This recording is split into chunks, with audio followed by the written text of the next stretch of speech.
হয়, যিহেতু আমাৰ যোৱা দুটা MP ইলেকশ্যনত আমাৰ দিলীপ শইকীয়াই জয় হৈ গ'ল, কিন্তু যেতিয়াৰ পৰা জয় হৈ যায় তেতিয়া আজিলৈকে এবাৰো আমাৰ গাঁৱত দেখা দিয়া নাই।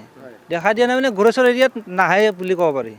তাৰোপৰি আমাৰ ভৱেশ কলিতা ডাঙৰীয়া, এখেতেতো দুবাৰকৈ MLA হ'ল, মিনিষ্টাৰো হ'ল, কিন্তু যেতিয়াৰ পৰা যোৱা ইলেকশ্যনত যেতিয়াৰ পৰাই পুনৰ নিৰ্ধাৰণ হ'ল সমষ্টি, তেতিয়াৰ পৰাইতো আজিলৈকে এবাৰো দেখা দিয়া নাই।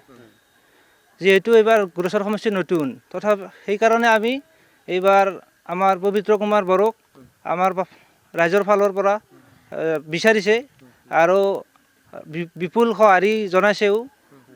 সেইকাৰণে আমি বিজেপি যিটো কেণ্ডিডেট দিছে এই ক্ষেত্ৰত কি ক'ব?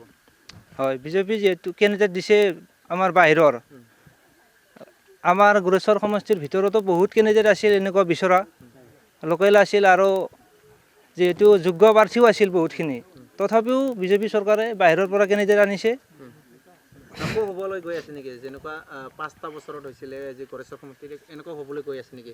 যদি বিজেপিৰ প্ৰাৰ্থীটো জয় হৈ যায়, হ'ব নেকি এনেকুৱা? নিশ্চয় হ'ব। যিহেতু যোৱা ইলেকশ্যনতো সেনেকুৱা হৈছে, ভৱেশ কলিতা বাহিৰৰ মানুহ, বাহিৰতে কাম কৰিলে, আমাৰ ইফালে নাহিলেই আৰু একেবাৰে। এতিয়াও সেনেকুৱাই হ'ব যে যদি তামোলপুৰৰ বিধায়ক হৈ যায়, আকৌ তামোলপুৰৰ উন্নয়ন হ'ব, গোৰেশ্বৰৰ কি হ'ব? একো নহয়, প্ৰতিশ্ৰুতি হৈ ৰৈ যাব। তাৰমানে আপোনালোকে নিশ্চয়কৈ স্থানীয় বিধায়ক বিচাৰিছে নহয় জানো? হয়, আমাক স্থানীয় বিধায়ক লাগে। স্থানীয় বিধায়ক হিচাপে কোন আছে ভাল বিধায়ক হ'ব?